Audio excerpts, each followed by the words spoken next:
Witam Was bardzo serdecznie. Mam na imię Kasia i jestem rekruterką w JLabs. Dzisiaj mam taką dużą przyjemność, żeby moderować to spotkanie. Jest ze mną Grzesiek, który za chwilkę zacznie też Wam przedstawiać swoją prezentację. Natomiast zanim do tego dojdziemy, ja jeszcze w kilku słowach chciałam powiedzieć o samym Talk4Devs i też o JLabs, a to pod kątem osób, które być może dzisiaj są z nami po raz pierwszy i wcześniej jeszcze nie miały styczności czy z wydarzeniem, czy z naszą firmą. Więc tak króciutko, czym jest Talk4Devs? Ja tutaj nie będę Wam czytała tego, co jest na slajdach, więc tylko tak informacyjnie dopowiem, że jest to takie nasze cykliczne wydarzenie, przestrzeń, którą tworzymy do tego, żeby móc wymieniać się wiedzą.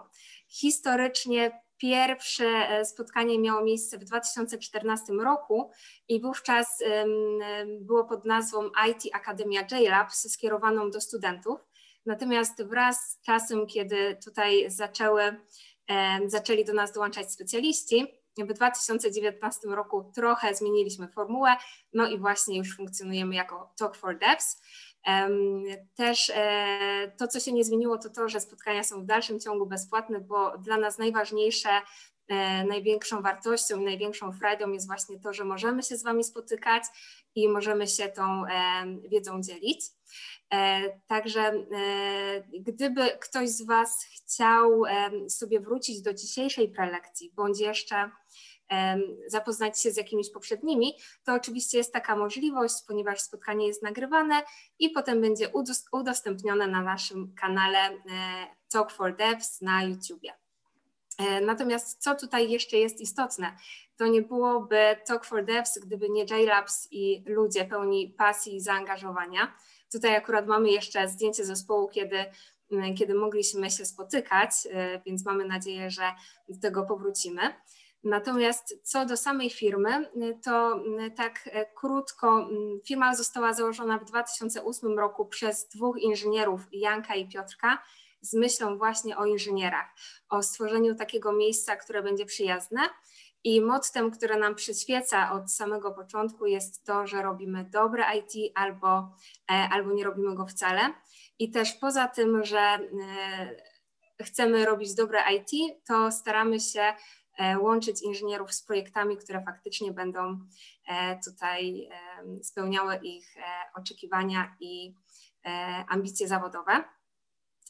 Nie będę powielała informacji, które widzicie, natomiast może tak jeszcze w kilku dosłownie słowach o tym, w jaki sposób pracujemy, to mamy takie 3 główne moduły. Jest to outsourcing inżynierów, outsourcing zespołów oraz outsourcing projektów. Jeśli chodzi o właśnie tą ostatnią część, to mamy taki swój Software Delivery Center w Krakowie.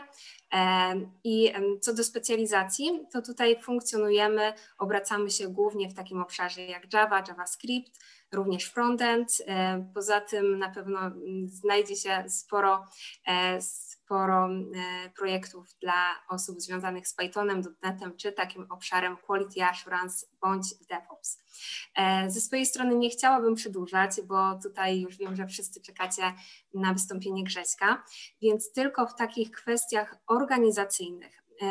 Tutaj jeśli chodzi o tą naszą agendę, to po prelekcji mamy przewidzianą sesję Q&A. Specjalnie rozdzieliliśmy te 2 części, żeby nie zaburzać wystąpienia. Natomiast jeśli chodzi o pytania kierowane z Waszej strony, to oczywiście możecie je zadawać w trakcie całego wystąpienia. Natomiast taka prośba z mojej strony, kierujcie je proszę do tej sekcji Q&A, żeby nam się nigdzie nie zagubiły. No i tutaj zakończymy pewnie chwilę po godzinie 19. To też będzie zależało wszystko od tego, ile będziecie mieli pytań.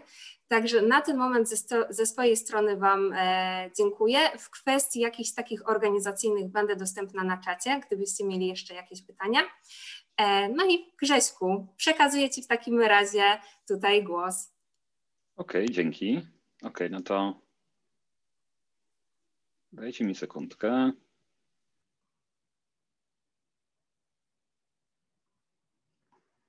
Powinno być widać już mój ekran. Mam nadzieję, że tak jest. Mam nadzieję, że mnie również słyszycie, więc wygląda na to, że możemy zacząć. Więc Witam Was wszystkich serdecznie na kolejnym meetupie. Dzisiaj opowiem Wam o Hazelcastie. Do firmy dołączyłem już ponad rok temu. Sam korzystałem z tego narzędzia dosyć długo wcześniej, ale dopiero tak naprawdę jak zacząłem, że tak powiem, przy nim dłubać, okazało się, ilu rzeczy nie wiedziałem i w jak prymitywny sposób z tego korzystaliśmy.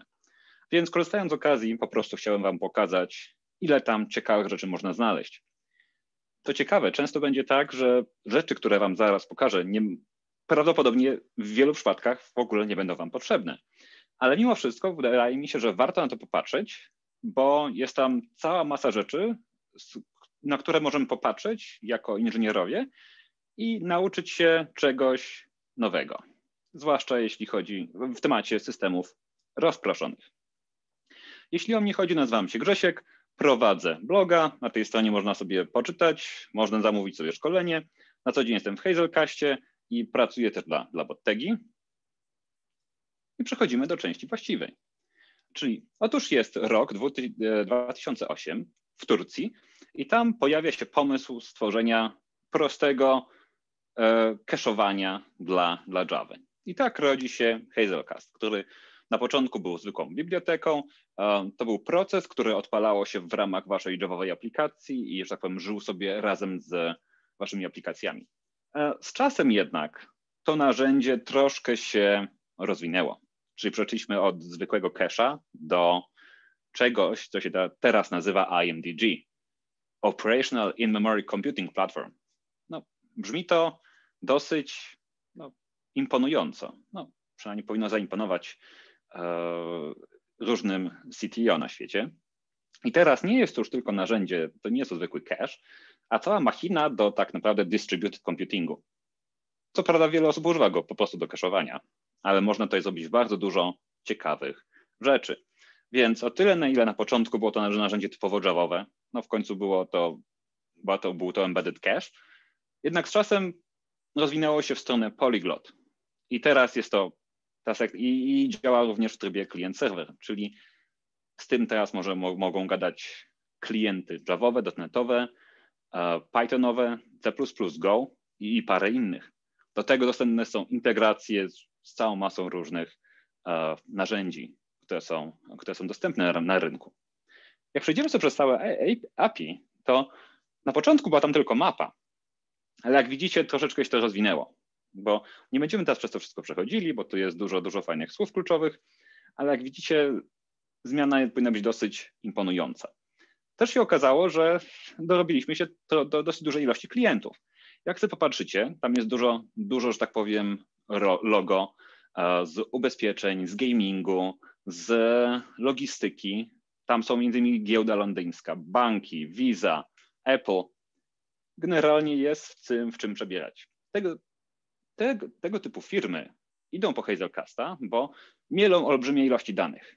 Im zależy na wysokiej dostępności, zależy im na niskiej latencji i na mieleniu danych, które prawdopodobnie nie zmieściłyby się na jednej jednostce.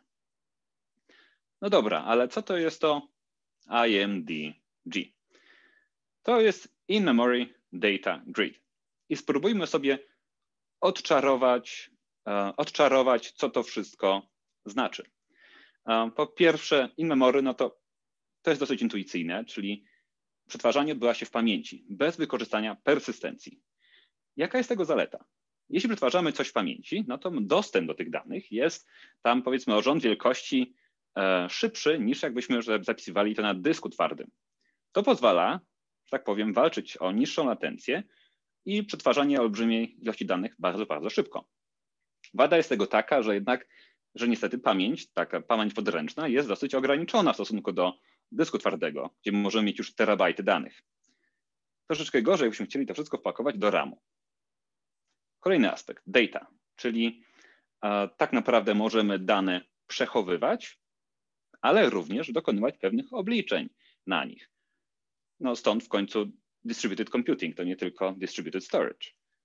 A grid to innymi słowy coś jak cluster, czyli wiele procesów, które współgrają razem, tworząc jedną całość. Jak już to wiemy i wiemy, że Hazelcast może działać w trybie embedded i client server, Tutaj od razu widzę pytanie, to od razu pozwolę sobie odpowiedzieć, padło pytanie, czy do Hazelcasta Embedded można się, w scenariuszu napisanego w Java można się podpiąć innym klientem. Tak, klientem oczywiście innym można się podpiąć, ale jak już chodzi o embedded w aplikacji javowej, to trudno by go było wykorzystać z aplikacji .NET-owej. Ale klientem oczywiście się podepniemy, bo każdy klient implementuje nasz binarny protokół i można gadać z instancją Hazelcasta, nieważne gdzie on tak naprawdę stoi. Ale Hazelcast zawsze będzie plus minus stał na jakiejś instancji JVM-a. OK, czyli jak już wiecie, jeżeli może działać w trybie embedded i w trybie client-server, który jest zdecydowanie bardziej popularny, bo embedded tak naprawdę przydaje się w dużej mierze po to, żeby w tym momencie tak naprawdę na potrzeby testów coraz mniej osób stosuje rozwiązanie embedded na produkcji, bo znacznie więcej sensu ma utrzymanie oddzielnego klastra, a jeśli komuś zależy na pewnych właściwościach, które miałoby embedded, czy na przykład szybszy dostęp do danych dostępnych lokalnie, to są do tego lepsze rozwiązania, jak na przykład near cache, czyli tak jakby cache w cache'u. Ale do tego jeszcze dojdziemy. Chwilę. No, poszło. Dobra. To teraz, zanim przejdziemy dalej, jak przejdziemy dalej, to popatrzmy sobie, gdzie taki klaster może, że tak powiem, siedzieć w architekturze waszego systemu. I tutaj jest, że tak powiem, kilka potencjalnych patentów, które są stosowane na co dzień, czyli implementacja read-through, write-through, write-behind i właśnie near cache, o którym mówiłem przed chwilą. Co to znaczy read-through? To znaczy, że jak jest wasza aplikacja, jest jakiś wasz data store, czyli powiedzmy jakaś instancja, nie wiem, na przykład Postgres, to Hazelcast będzie stał pomiędzy nimi i wasza aplikacja nie będzie gadała bezpośrednio do baz danych, tylko będzie gadała przez Hazelcasta. W momencie, kiedy spróbowalibyście zapisać do Hazelcasta, bo odczytać jakieś dane, to on synchronicznie zapisze to już do tego persystentnego stora. Oczywiście, niestety, zapisy będą trwały troszeczkę dłużej niż zwykle, ale w momencie, kiedy robimy już odczyt, no to już czytamy z Hazelcasta, niekoniecznie sięgając cały czas do data store'a, co pozwala nam utrzymać znacznie lepszą skalowalność odczytów. Ale jak read-through, to jeszcze write-through, tak? Czyli jak zapisujemy, no to wtedy te dane automatycznie lecą bezpośrednio do głównego data store'a. Ale teraz zaczyna robić się ciekawie. Bo jak się domyślacie, no jeśli baza danych gada do Hazelcasta, Hazelcast coś tam sobie sprawdza i później gada do data store'a, no to gdzie tu jest niska latencja, tak? No bo to zobaczymy, ten koszt będzie większy niż jakby pisać bezpośrednio do bazy danych, co nie? Tutaj pojawia się właśnie write behind, czyli taki patent, gdzie ten zapis do bazy odbywa się asynchronicznie. Czyli jak mamy odpowiednio duży klaster danych, to aplikacja gada bezpośrednio do niego, zapisuje ale ten zapis do bazy danych poleci sobie asynchronicznie troszeczkę później. Oczywiście każdy z tych patentów ma troszeczkę inne właściwości. Pytanie, co w naszym konkretnym przypadku ma sens. Ja tych waszych przypadków nie znam, więc mogę tylko pokazać zalety i wady każdego z nich. A oczywiście, jeśli mamy zapis asynchroniczny do bazy, będzie to troszeczkę mniej bezpieczne niż jakbyśmy robili to synchronicznie, ale coś za coś. Pytanie, na czym nam bardziej zależy w tym wypadku? Na bezpieczeństwie danych, czy na najniższej możliwej latencji? Często okazuje się, że jak już walczymy o tę absurdalnie niską latencję, no to nawet posiadanie tego cache'a w serwerze gdzieś tam obok może być niewystarczająca, no bo w końcu cały czas płacimy, że tak powiem, to kosztuje, żeby wysłać dane po kablu tam, co nie? Więc jeśli to nie wystarcza, to okazuje się, że można umieścić cache'a w cache'u. Czyli każda aplikacja kliencka może sobie trzymać lokalnego cache'a i, że tak powiem, synchronizować te dane właśnie z właściwym serwerem, co daje nam bardzo niską latencję, jeśli chodzi o odczyty. Ale znów pytanie, jak bardzo zależy wam na konsystencji, jak bardzo zależy wam na niskiej latencji. I tutaj często trzeba wybrać. I teraz tak, jakbyśmy chcieli sobie tym pobawić, no to dostajemy tylko i wyłącznie jedną zależność. To ciekawe, Hazelcast sam w sobie jest dependency free. No prawie, Tak? Tam są pewne opcjonalne zależności, ale z założenia jest to biblioteka wolna od obowiązkowych zależności, no, z 2 małymi wyjątkami. On ma zależność do Jacksona i Snake YAMLa, ale one są shadowane, czyli przepakowywane do głównego artefaktu i niewidoczne z zewnątrz. Czyli jeśli się boicie, że się dodacie sobie Hazelcasta i on wam zaśmieci class patha, no to nie jest problem, bo Hazelcast nie wymusza żadnych dodatkowych zależności. No dobra, no to trzeba to odpalić. No to odpalamy to w aplikacji Javowej zwykłym jednolinijkowcem w trybie embedded. A chcemy odpalić w trybie połączyć się z gotowym serwerem, no to mamy do tego dedykowanego klienta. I jak widzicie, jeden i drugi implementuje taki sam interfejs. Czyli jakbyście kiedyś uznali, że zaczynacie na poziomie embedded, ale uznaliście, że to nie ma sensu, bo zmieniły się wasze wymagania, zmieniły się wasze realia, no to podmieniacie jedno na drugie i wszystko działa. Tak, i wszystko, że tak powiem, klient proxy odpowiednio sobie z tym poradzi. Każdy z klientów oczywiście implementuje protokół binarny. Niestety nie każdy klient wspiera pełen zestaw funkcjonalności, bo na przykład z klienta Pythona nie będzie można skorzystać z natywnej serializacji Javowej, ale nie powinno to przeszkadzać, bo są lepsze rozwiązania niż bazowanie na niektórych natywnych Javowych patentach. I jak to wygląda z punktu widzenia użytkownika? Tworzymy sobie instancję, pobieramy sobie jakąś mapę po nazwie, w dodatku simple map, a gdzie to jest interfejs IMAP, no i wkładamy tam coś i wyciągamy sobie. Nic skomplikowanego. Jak chcę spojrzeć dalej, to te wszelkie rozwiązania Hazelcastowe, one implementują natywne interfejsy Javowe. Więc można to powiedzmy traktować jak zwykłą Javową mapę, aczkolwiek jest to haczyk, bo z zewnątrz to wygląda, jakbyśmy wkładali i wyciągali rzeczy z mapy. No i to jest prawda, ale to, co się dzieje tam pod spodem, to już jest magia. Czyli tak, z punktu widzenia waszej aplikacji, no wyciągacie, wkładacie dane do mapy i wygląda to powiedzmy w taki sposób, jak na tym obrazku po lewej. Ale tak naprawdę sytuacja jest jak po prawej, bo jeśli jest klaster po prawej stronie, no to wiadomo, że jak oni się domyślacie, każda instancja nie trzyma tych wszystkich danych, tak? One są partycjonowane i rozrzucane po całym klastrze. Czyli wam się wydaje, że zapisujecie, czytujecie z bazy, ale tam się dzieje magia i te dane lecą do właściwego klastra, one są backupowane i odpowiednio dystrybuowane między nimi.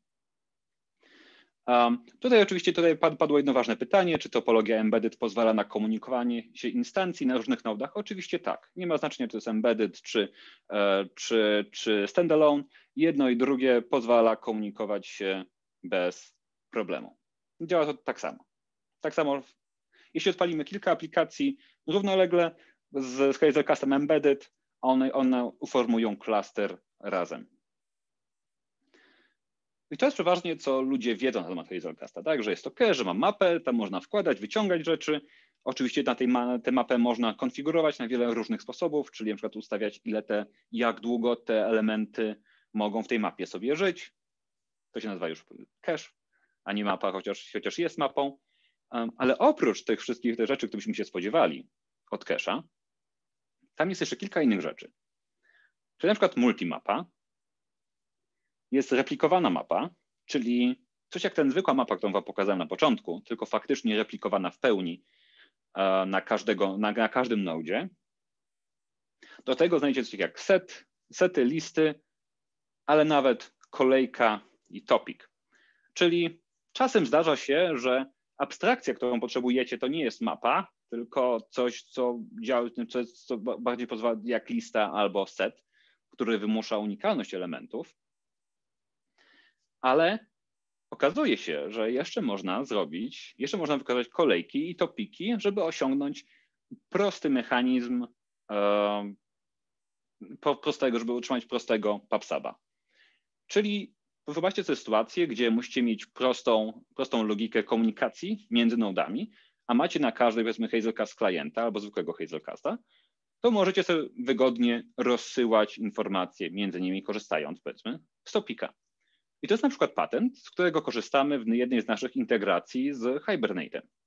Hibernate ma dwie możliwe integracje z Hazelcastem. Jedna to jest właśnie, że każdego jego poziomu to jest nasza zwykła rozproszona mapa, ale można zintegrować to przez lokalną mapę. Wtedy wszystko trzymane jest w lokalnej instancji cache'a Caffeine, a dzięki Hazelcastowy topik używany jest do tego, żeby dystrybuować inwalidację do innych nodów podłączonych do tego samego klastra. Ale znów, struktury danych to jest tylko początek. To teraz dopiero zaczynają się ciekawe rzeczy. Pierwsza rzecz. Wróćmy sobie na chwilę do tego przypadku tutaj. Pamiętacie? Mówiłem, że Hazelcast to jest distributed computing, czyli będziemy wykonywać jakieś obliczenia. Czy jakieś obliczenia. Tylko teraz tak. Wyobraźcie sobie, że chcecie przeiterować po mapie. No to robicie tam enter set for each, iterujecie po niej, ale to będzie problematyczne.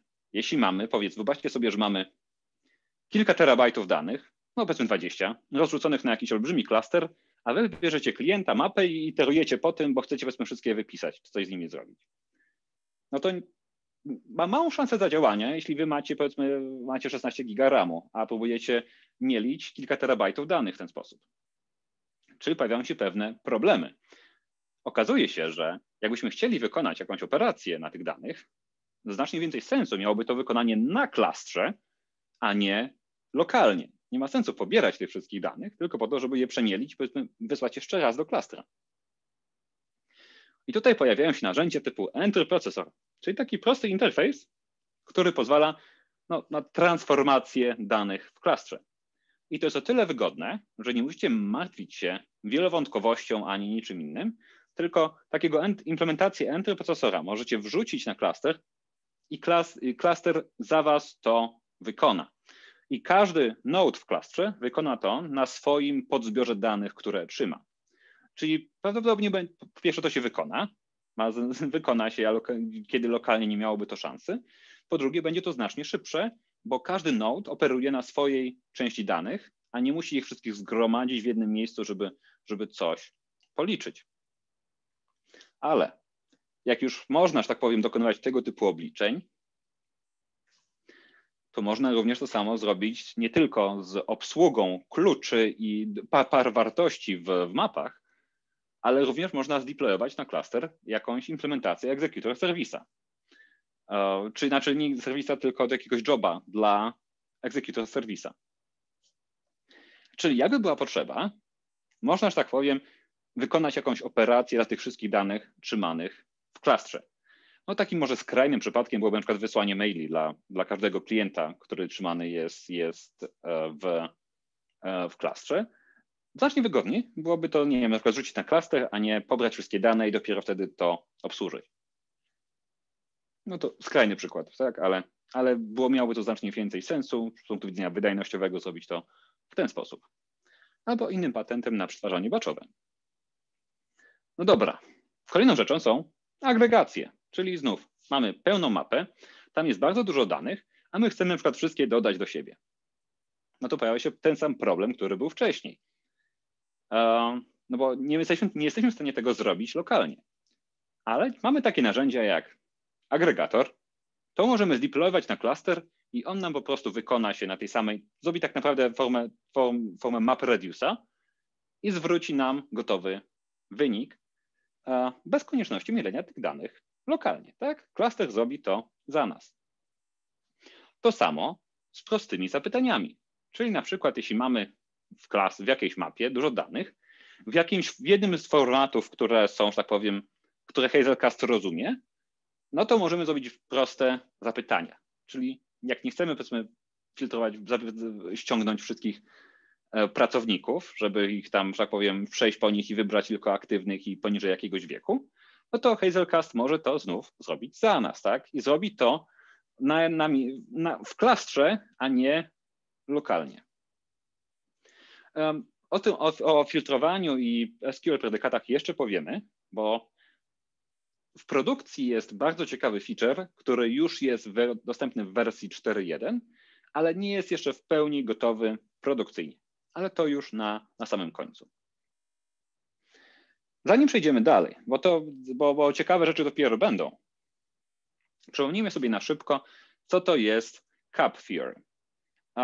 CAP Theorem w dużym uproszczeniu oznacza, że mamy 3 właściwości: partition tolerance, availability i consistency, ale niestety możemy wybrać tylko 2 z 3, czyli spójność danych, dostępność i odporność na, powiedzmy, przerwy w komunikacji. Tylko teraz tak, z definicji sieć nie jest, na sieci nie można polegać, więc wiemy, że zawsze musimy się przygotować na partition tolerance. Pozostaje nam jedno i przeważnie trzeba wybrać, czy chcemy mieć spójność danych, czy chcemy mieć dostępność. A jeden z moich znajomych na prezentacjach używa taki fajny przykład, gdzie dwóch ludzi idzie na imprezę, że tak powiem, spędzają tam sobie czas razem, a w pewnym momencie jednak się rozchodzą, a jednemu pada telefon. I żona tamtego człowieka dzwoni do drugiego i pyta, gdzie jest jej mąż. No to teraz jeden człowiek ma 2 opcje. Może wybrać albo być konsystentny, albo wysoko dostępny. Jeśli chce być konsystentny, powie, nie wiem, tak? Odmówi odpowiedzi. Jeśli chce być wysoko dostępny, to prawdopodobnie powie, zgłosi ostatnią lokalizację, gdzie wie, gdzie ten człowiek się przebywał. Mniej więcej taka jest różnica. I to samo przekłada się właśnie na systemy rozproszone. Czyli może zdarzyć się sytuacja, że mamy rozjazd między tym, co się znajduje w 2 miejscach w klastrze i co wtedy robimy. Czy chcemy być spójni, czy wysoko dostępni? W Hazelcastie mamy wybór, bo istnieje coś takiego jak CP subsystem, czyli tak jakby warstwa CP zbudowana na podstawie AP. Co to znaczy? Czyli istnieją pewne struktury, czyli klastry hazelcastowe mogą operować w trybie CP. I tam jest kilka ciekawych implementacji struktur danych, takie jak atomic longi chociażby, które są właśnie w pełni CP. To wszystko działa na bazie konsensusu Raft, jest przetestowane, działa na produkcji, można z tego bezpiecznie korzystać. Ale jest jedna uwaga. Żeby to mogło działać, musimy mieć w klastrze minimum 3 nody. Bo jeśli mamy 2 nody, jeśli mamy 1 node, to mamy konsensus. Jeśli mamy 2 nody, to jak jeden padnie, no to nie jesteś w stanie osiągnąć konsensusu, bo drugi zawsze nie żyje. Jak mamy 3, no to zawsze jest szansa, że 2 przegłosują 1. I tam w tym podsystemie CP znajdziemy również takie rzeczy jak semafor, countdown ledge, atomic reference i atomic long.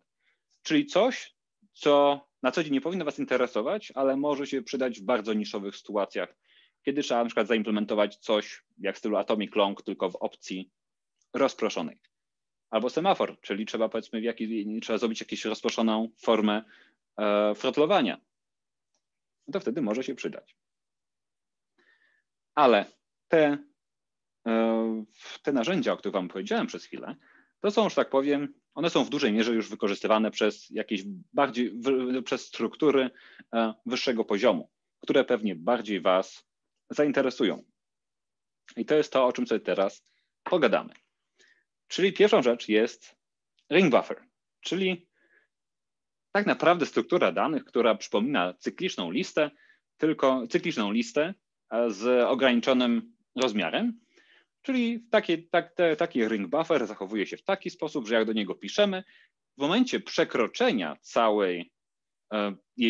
jego rozmiaru, najstarsze elementy będą nadpisywane. Bardzo przydaje się w implementacji właśnie naszych topików. Ale teraz wyobraźmy sobie innego rodzaju problem. Mamy olbrzymi klaster danych. Jakieś tam olbrzymie terabajty, nie wiem, wyobraźcie sobie jakąś bardzo dużą liczbę i wyobraźcie sobie, że trzeba, macie zadanie, policzyć ilość unikalnych elementów takiego zbioru danych. Zbiór danych jest absolutnie olbrzymi, tych danych jest olbrzymia ilość, no i to by była dosyć kosztowna operacja, żeby coś takiego zrobić. I jak sobie z tym poradzić? Okazuje się, że opracowano algorytm Hyperloglog, który pozwala oszacować ta ilość danych, znaczy ilość unikalnych elementów w zbiorze dla dużych zbiorów danych, który działa znacznie szybciej i żre mniej pamięci niż takie rozwiązanie, no powiedzmy, manualne czy imperatywne. To rozwiązanie nie daje wam dobrej odpowiedzi nigdy, bo jest probabilistyczne, ale daje wam odpowiedź, która jest odpowiednio blisko właściwego wyniku. Czyli pozwala wam oszacować faktyczną ilość danych, ale nie da wam absolutnie dobrej odpowiedzi. Tam będzie rozjazd od 1 do 2%, w zależności jak duży macie zbiór danych. Kolejnym patentem może jest coś takiego jak Flake ID Generator, czyli na przykład jeśli musimy generować unikalne ID-ki, ale w obrębie całego klastra, to Flake ID Generator daje nam po prostu gwarancję, że będziemy mieli unikalne ID-ki zawsze, z absolutną gwarancją tego, że nigdy się nie powtórzą. Oprócz tego jest taki fajny koncept jak CRDT, czyli Conflict Free Replicated Data Types. I tutaj jest na przykład taki patent, który pozwala, że tak powiem, w bezkonfliktowy sposób na rozwiązywanie konfliktów między strukturami danych, które się rozjechały. Czyli wyobraźcie sobie taką implementację rozproszonego atomic longa, który nie potrzebuje konsensusu, nie potrzebuje się synchronizować ze wszystkimi nodami w klastrze, tylko każdy node sobie, powiedzmy, zbiera te dane, a dopiero jak sięgacie po wynik, to one wtedy są synchronizowane i wyniki są uzgadniane. I jak już, tak powiem, wiecie, że te wszystkie rzeczy istnieją, to jest, tak powiem, podstawa całego Hazelcasta. Oprócz tego pracujemy nad kilkoma innymi ciekawymi patentami, ale jeszcze o tym powiedzieć nie mogę. Ale mogę powiedzieć o integracjach, które mamy z istniejącymi, że tak powiem, narzędziami i które są wykorzystywane dosyć często. Czyli tak, pierwszym jest, to już nie wam powiedziałem o tym, to jest implementacja, że tak powiem, z cache'a drugiego poziomu dla Hibernate'a.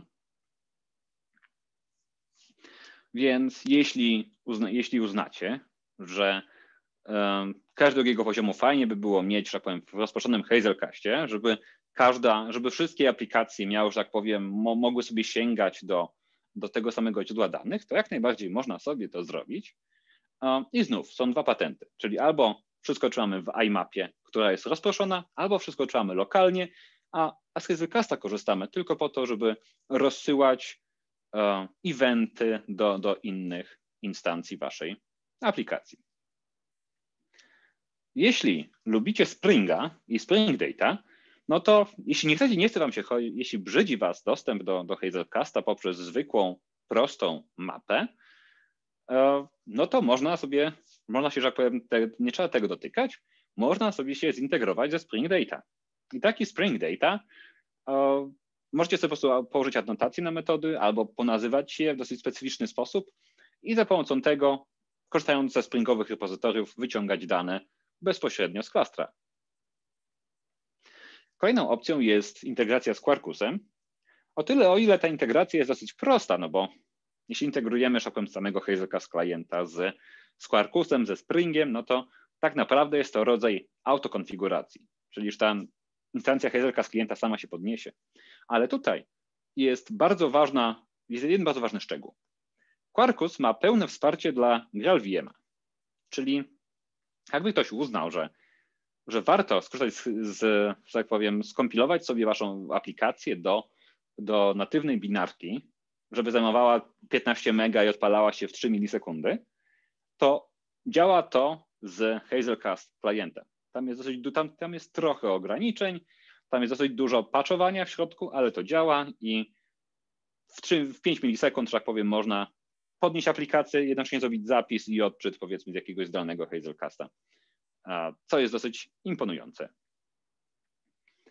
A teraz jedno takie rozwiązanie, które jest dosyć popularne, czyli wyobraźcie sobie, że macie Tomcata, że macie jakiś klaster Tomcatów, czy takich aplikacji, które, że tak powiem, stoją na Tomcacie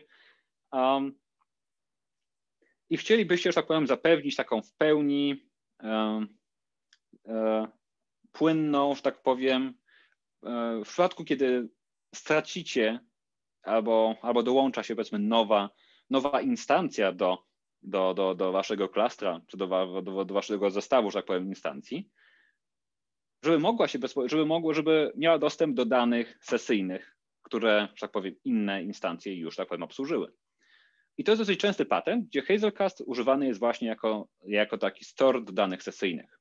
Bo okazuje się, że jak wszystkie dane sesyjne trzymamy w bazie, no to co chwilę każda aplikacja, że tak powiem, że tak powiem, się próbuje do tego dobrać, a jak wszystkie aplikacje naraz próbują się dobrać, no to zaraz się okazuje, że następuje saturacja puli połączeń do baz danych albo samej bazy danych i jest problem ze skalowalnością. I takie coś można rozwiązać właśnie poprzez to, że wszystkie dane trzymane są w Hazelcastie, a dodatkowo, jeśli jest integracja z Session Managerem Tomcatowym, no to właśnie Tomcat wszystko tam sobie zrzuci i jeśli włączymy nową instancję Tomcata, która się podepnie do tego, no to też sięgniemy te same dane, które są trzymane już w klastrze. Podobny patent robi Apache Shiro. Tyle, że tam, że tak powiem, on służy do ogólnie pojętego security i tam właśnie Shiro używa do Hazelcasta jako stora do danych. Kolejną integracją ciekawą jest to, że będzie można się zintegrować z Envoyem, z Envoy Proxy, tyle, że ta integracja jest gotowa, ale goście z Envoya, że tak powiem, nie śpieszy im się, więc ten pull request już wisi, że tak powiem, to przejrzany wisi już pół roku, ale każdego dnia może, że tak powiem, zostać zmerżowany i ten feature może zostać udostępniony. I teraz tak, Hazelcast przez wiele lat dosyć mocno postawił na rozwiązania chmurowe, czyli AWS, GCP, Azure. Każde mają swoje integracje z wbudowanym auto-discovery, czyli jak zdeployujecie kilka, powiedzmy, instancji Hazelcasta do AWS-a w obrębie jednej grupy, no to one się nawzajem, że tak powiem, odkryją i same uformują sobie klaster bez dużej ilości konfiguracji. Pomijam nawet fakt, że nawet jak odpalicie sobie lokalnie Hazelcasty, powiedzmy kilka instancji, to one same się, że tak powiem, po multicaście odnajdą i uformują klaster. Także jakbyście chcieli się pobawić, to że tak powiem, zbudowanie klastra jest dosyć proste. Po prostu odpalamy kilka instancji i wręcz natychmiast formują klaster i można się bawić. Ale co ciekawe, duże firmy mają dosyć ciekawe wymagania, tak? Czyli posiadanie kilku instancji Hazelcasta nie starczy, jeśli chodzi o ich, tak powiem, zabezpieczenia odnośnie wysokiej dostępności. Bo można przecież, na pewno słyszeliście, że AWS czy inny dostawca, że tak powiem, chmurowy od czasu do czasu sobie lubi paść. No i to, że dla firmy typu Visa, no to jest absolutnie nieakceptowalne, że mamy wszystko zdeployowane, powiedzmy, do AWS-a. Jeff Bezos chodzi sobie gdzieś tam po Irlandii i, powiedzmy, kopnie w kabel i, że tak powiem, cały region leży. I to jest absolutnie nieakceptowalne, więc pojawia się koncept Zone Awareness. Czyli na przykład możemy zrobić tak, że deployujemy na tym AWS-ie, że tak powiem, te Hazelcasty do różnych stref i to Auto-Discovery też poprawnie zadziała, wtedy tylko że uformuje sobie klaster z danych rozrzuconych między różnymi strefami. Tak? Zależy jak bardzo, że tak powiem, na jakiego rodzaju potencjalną klęskę chcemy się przygotować. No ale dobra, jak już mówiłem, że był ten shift w kierunku clouda, to również pojawił się nasz soft as a service. Czyli jakby ktoś z was stwierdził, że tak naprawdę wam się nie chce tego Hazelcasta utrzymywać, tego klastra, to można zapłacić nam i my go utrzymamy. Tu jest kilka opcji, to może być zdeployowane, to może być przez nas utrzymywany klaster, to może być utrzymywany w waszej infrastrukturze. Tam jest, że tak powiem, kilka kluczków, można się zorientować i pogadać z kimś od nas i ktoś na pewno dobierze wam jakieś optymalne rozwiązanie. Oprócz tego, jakby komuś było mało, to że tak powiem, jest jeszcze kilka ciekawych rozwiązań, za które już niestety trzeba zapłacić, ale no już pozwalają, że tak powiem, dosyć mocno zwiększyć bezpieczeństwo waszych systemów. Pierwszym takim patentem jest na przykład disaster recovery, czyli powiedzmy, wyobraźcie sobie, że macie już ten klaster rozpięty między kilkoma cloudami, między kilkoma regionami, ale to jest za mało, bo chcecie mieć jeszcze backupy tych serwerów, tych klastrów, no to wtedy konfigurujecie sobie to i to działa w taki sposób, że jeśli jeden klaster padnie, czy straci, że tak powiem, komunikacja, to Hazelcast Client, że tak powiem, płynnie się przepnie na drugi i z punktu widzenia użytkownika, użytkownik tego nie zauważy. No, pomijając fakt, że chwilowe skoki latencji w momencie, kiedy dane w Hazelcastie będą odbudowywane. Kolejną rzeczą jest, wyobraźcie sobie na przykład, że duże firmy mają kilka swoich data center. Jedno jest w Londynie, drugie jest w Paryżu, trzecie w Tokio. Ale mimo wszystko trzeba te dane synchronizować między sobą. No to tylko, że nie ma sensu zbudować klastra z kilku tysięcy nodów rozpiętego po całym świecie, bo to było mega wolne. Znacznie więcej sensu jest postawić klaster w każdym data center oddzielny, tylko synchronizować je między sobą od czasu do czasu. Bo na przykład mała jest szansa, że powiedzmy macie usługę, która obsługuje maile. Jest mała szansa, że ktoś nagle z Tokio poleci sobie samolotem bardzo szybko do Paryża i tam sprawdzi maila i okazuje się, że zobaczy, że jego mail jednak, że on już tego maila przeczytał, a on widnieje jako nieprzeczytany. Tak? To nie jest jakiś wielki problem. I do tego można korzystać właśnie zwane replikacje, czyli klastry mogą się synchronizować między sobą od czasu do czasu. Jakby wam było mało, jeśli chodzi o latencję, jakbyście wzięli z niej jeszcze więcej, to jest jak HD memory, czyli off-heap store, czyli jeśli pauzy wynikające z pracy garbage collectora są nieakceptowalne, a chcecie mieć coś bardziej przewidywalnego, no to można, że tak powiem, zbudować te wszystkie dane, przechowywać poza obszarem jurysdykcji garbage collectora, tak? Czyli w off-heapie. Wtedy się nie boimy, że garbage collector wskoczy i nagle nam, że tak powiem, aplikacja, że tak powiem, zatrzyma się na kilka milisekund. Ten sam patent można też wykorzystać do szybkiego restartowania instancji, bo może w waszym systemie jest taka sytuacja, że nie możecie sobie pozwolić na to, żeby noda zrestartować, bo ten czas, jak powiedzmy, strata na latencji, na odbudowaniu tych danych tam powiedzmy byłaby nieakceptowalna. To jest jak Hot Restart Store. To polega na tym, że node Hazelcasta dumpuje wszystkie swoje dane do właśnie off-heap, do pliku i, że tak powiem, restartuje ci, natychmiast je wczytuje bardzo szybko. I to działa znacznie szybciej niż taki zwykły, goły restart. Aczkolwiek ten patent jeszcze jest rozwijany, bo pojawiła się taka technologia od Intela jak Optane-DC, Persistent Memory, czyli kostki RAM, które potrafią, że tak powiem, przechować dane, persystować dane. I, że tak powiem, mamy specjalną integrację z tym i to jest w stanie, że tak powiem, skorzystać w pełni z tej technologii. I teraz tak, to jest jedna rzecz, o której chciałem powiedzieć wcześniej, czyli implementujemy pełen silnik SQL-a dla Hazelcasta. On już jest dostępny w wersji 4.1. Nie jest w wersji produkcyjnej, z tego nie wolno korzystać, ale można testować i eksperymentować.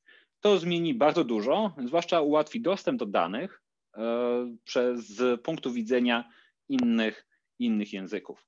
Tutaj ktoś pytał właśnie, czy Hazelcast jest w stanie zastąpić bazy typu NoSQL. Tak, oczywiście on jest w stanie to zastąpić i, że powiem, Hazelcast sam w sobie rozwija się troszeczkę w kierunku takiej specyficznej bazy danych, tylko oczywiście trzeba zdawać sobie sprawę z różnic, jakie występują między tymi technologiami, jakie są wady i zalety i czy to naprawdę ma sens.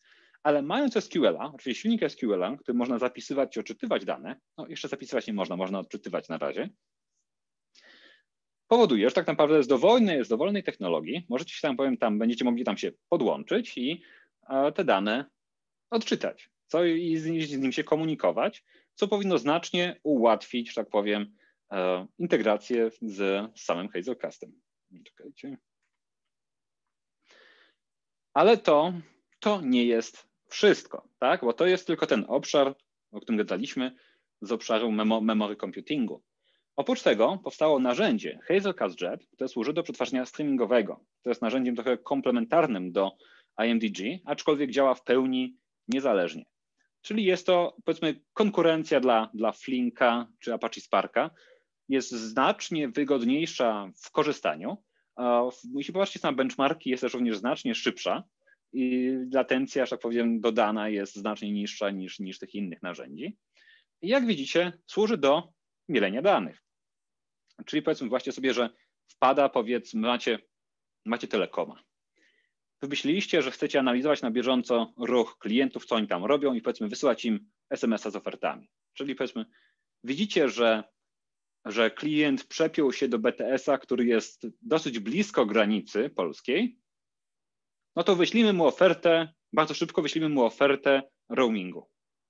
Tak? I systemy streamingowe są właśnie w stanie zrobić tego typu fajne rzeczy, czyli w real-time processingu, ale również nadaje się do batch processingu i po prostu do mielenia olbrzymiej ilości danych. I takie dane mogą być zaczytywane z dowolnego źródła. To mogą być pliki, to może być Twitter, jakieś dane z IoT, Kafka, JMS-y, czy nawet Hazelcast IMDG. Mogą być mielone na wiele sposobów. Tam można wpiąć modele machine learningowe i inne cuda, a później wypluć to tak naprawdę gdzie chcecie. Znów tak, do baz danych, do pliku, do aplikacji, jakieś alerty wygenerować i inne rzeczy. Czy znów do jakiegoś innego kombajnu, który to przemieli.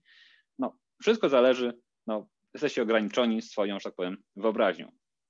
Wygląda to w taki sposób, że budujemy sobie pipeline i tam, że tak powiem, co może przypomina trochę na przykład streamy Javowe, ale nimi nie są. To jest po prostu opis całego pipeline'a. To się deployuje na cluster Jetta i, że tak powiem, on będzie sobie mielił te dane tak jak je, że tak powiem, sobie tutaj wskazaliśmy. Ja zdaję sobie sprawę, że to jest dosyć niszowe rozwiązanie, ale jak wejdziecie sobie na stronę Hazelcasta, na jetstart.sh, tam jest opis architektury i tam są design dokumenty. Czyli zawsze jak rozszerzamy te narzędzia o coś, powstaje, że tak powiem, design dokument, który przechodzi przez proces, że tak powiem, recenzji. I te dokumenty zaczęliśmy upubliczniać. Czyli wszelkie, że tak powiem, trade-offy, wszelkie edge case'y możecie sobie poczytać, co, że tak powiem, było brane pod uwagę przy implementacji pewnych narzędzi i pewnych rozwiązań. A jakbyście chcieli się pouczyć, to jest taka strona jak traininghazelcast.com, która ma powiedzmy kursy, tak?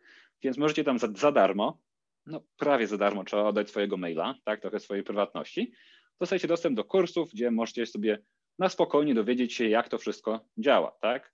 No bo celem, że tak powiem, tej prezentacji nie był tutorial do Hazelcasta. Jak chcecie tutorial, no to macie go tutaj, tak? Tutaj sobie możecie zrobić, a ja wam po prostu pokażę same najciekawsze rzeczy. A jakby ktoś z was chciał, że tak powiem, pokontrybuować i nie macie pojęcia w ogóle, jak zacząć, to znajdźcie tego człowieka na Twitterze i on wam już pomoże. Słuchajcie, i to by było na tyle, jeśli chodzi o tę prezentację. Zamknęliśmy się w 44 minutach. Mam nadzieję, że przynajmniej dowiedzieliście się czegoś nowego i zachęciłem was do skorzystania może z tego narzędzia w jakimś nowym projekcie.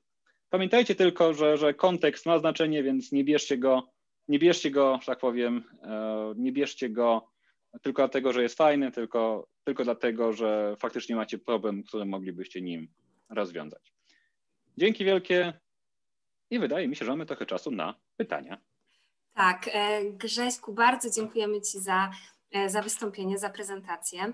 Teraz mamy czas na pytania, więc jeśli ktoś z Was jeszcze nie zadał swojego, a chciałby, to jest taki ostatni moment na to, żeby jeszcze coś wrzucić do tej sesji Q&A. Także Grzegorz, jeszcze raz oddaję Ci głos. Z mojej strony tylko taka prośba, żebyś te pytania jeszcze odczytywał na głos, bo później po prostu na YouTubie, jak będzie ktoś chciał wrócić, no to żeby również wiedział, o co chodzi. Jasne. To ja od razu powiem na sam początek, że odhaczę te pytania, które udało mi się, że tak powiem, odpowiedzieć w trakcie samej prezentacji. Tam były ze 3. Pierwsze pytanie. Czy Hazelcast ma możliwość definiowania replication factor w ramach klastra? Czy w ogóle istnieje pojęcie replication factor w Hazelcast? To się nazywa troszeczkę inaczej, ale można kontrolować odpowiednik czegoś takiego. Czyli możemy kontrolować, ile backupów, że tak powiem, danych zostanie stworzonych i, że tak powiem, na ile klastrów zostaną one rozproszone. Padło pytanie, czy da się połączyć do Hazelcasta w trybie embedded w ramach Kubernetesa w trybie skalowania dynamicznego. To znaczy, szczerze powiedziawszy, nie widzę powodu, dlaczego miałoby się nie dać. Mamy integrację z Kubernetesem. Jeśli pamiętam, wszystkie, że tak powiem, potencjalne przypadki brzegowe powinny być, że tak powiem, tam ogarnięte. Więc na 99% odpowiedź jest tak, ale nie jestem absolutnie pewien.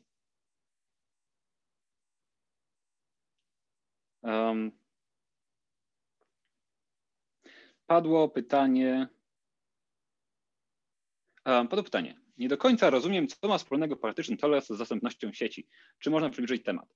Więc z grubsza chodziło mi o to, że jeśli mamy, powiedzmy, 2 nody, które komunikują się ze sobą po jakiejś sieci, po jakimś kablu, czy jakimkolwiek medium, które jest, powiedzmy, zawodne, to jeśli, że tak powiem, odetniemy, że tak powiem, tę komunikację, no to mamy problem, tak? Mamy partitioning. A partition tolerance, czyli tolerancja, że tak powiem, na to oznacza, że nasz system, że tak powiem, będzie w jakiś sposób odporny na braki komunikacji między nimi. Więc ogólnie to miałem na myśli. Jaka jest przewaga Hazelcasta użytego jako session managera w stosunku do użycia w tym celu Redisa? Czy jest jakaś przewaga? To jest bardzo dobre pytanie. Generalnie zachęcają nas do tego, żeby nie wchodzić z racji tego, że pracuję w Hazelcastie, zachęcani jesteśmy do tego, żeby nie wchodzić w dyskusję typu Redis versus Hazelcast w dużej mierze, żeby nie baszować tej drugiej strony. Więc ogólnie oficjalną odpowiedzią jest taka, że trzeba sobie po prostu porównać zalety i wady tych 2 narzędzi. Aczkolwiek jest jedna dosyć duża przewaga Hazelcasta nad Redisem, polegająca na tym, że Hazelcast jest głównie dla Javowców, czyli jeśli jesteśmy w świecie Javowym, korzystamy z Javy, Hazelcast jest bardzo przyjazny, będzie bardzo łatwy w użyciu. Oczywiście z oczywistych powodów, tak? Bo jest napisany w Javie, jest technologią Javową, więc bardzo łatwo się integruje Hazelcast Client z innymi. Znaczy, troszeczkę ciężej byłoby, że tak powiem, zrobić taką samą integrację z narzędziem, które jest napisane w innym języku, tak? A Redis jest napisany w C++ czy w C++. I to działa troszeczkę inaczej. Więc polecam porównać te narzędzia, jednak dla Javowca Hazelcast będzie po prostu łatwiejszy. Padło kolejne pytanie. Czy używanie multicasta na produkcji jest bezpieczne? Bardzo dobre pytanie i oczywiście nie jest, tak? Wiadomo, że na produkcji lepiej nie korzystać z multicasta, tylko żeby, że tak powiem, nie pozwolić na to, żeby niechcący, powiedzmy, jakiś niechciana instancja Hazelcasta nam się tam nie podpięła. Lepiej jest, że tak powiem, jawnie zdefiniować ramy, do czego chcemy się podłączyć. Tak? Czyli możemy wskazać bezpośrednio, powiedzmy, wszystkie instancje klastra, gdzie się ich spodziewamy, albo jakiś zakres tych IP-ków, zakres portów, tak? Można sobie to, że tak powiem, ztunować. Ale ogólnie raczej z multicasta na produkcji raczej się nie korzysta, ale jak chcemy się lokalnie pobawić, to jak najbardziej.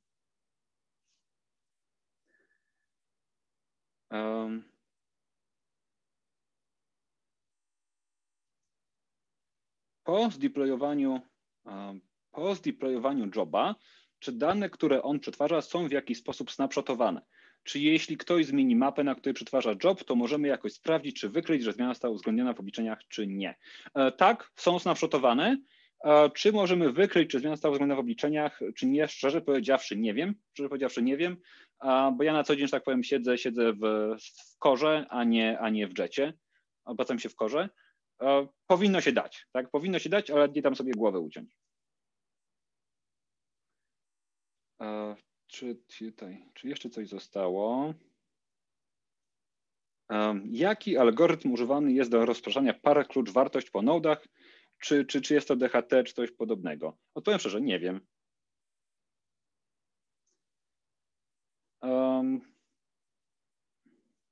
Tu odpowiedziane.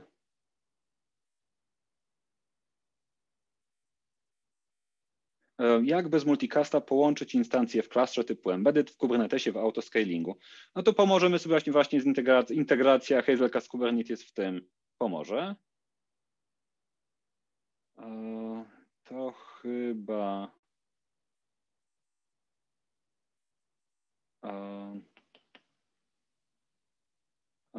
nie, jest jeszcze jedno. Przy cache'u typu write through do bazy, czy to jest operacja transakcyjna? Czy jeśli tak, to musimy implementować rozproszoną transakcję.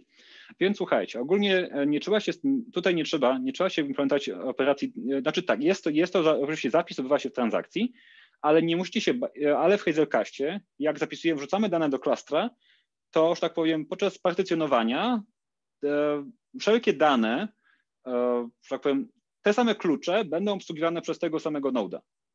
Czyli to znaczy, że nie będziemy mieli sytuacji, w których dwa nody dostają ten sam klucz, wartość i zapisują naraz i mamy powiedzmy jakiś konflikt czy zabawę z transakcjami, więc nie ma tej rozproszonych transakcji.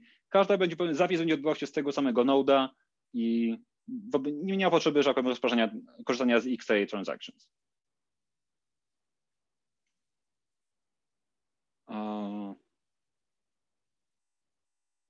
To chyba tyle. To chyba wszystko.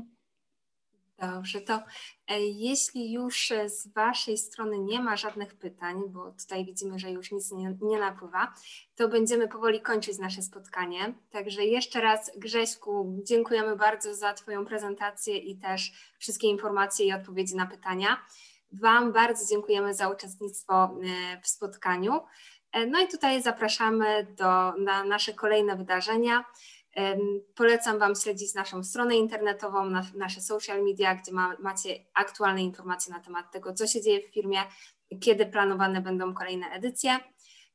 No i w takim razie dziękuję Wam za spotkanie i życzę miłego wieczoru.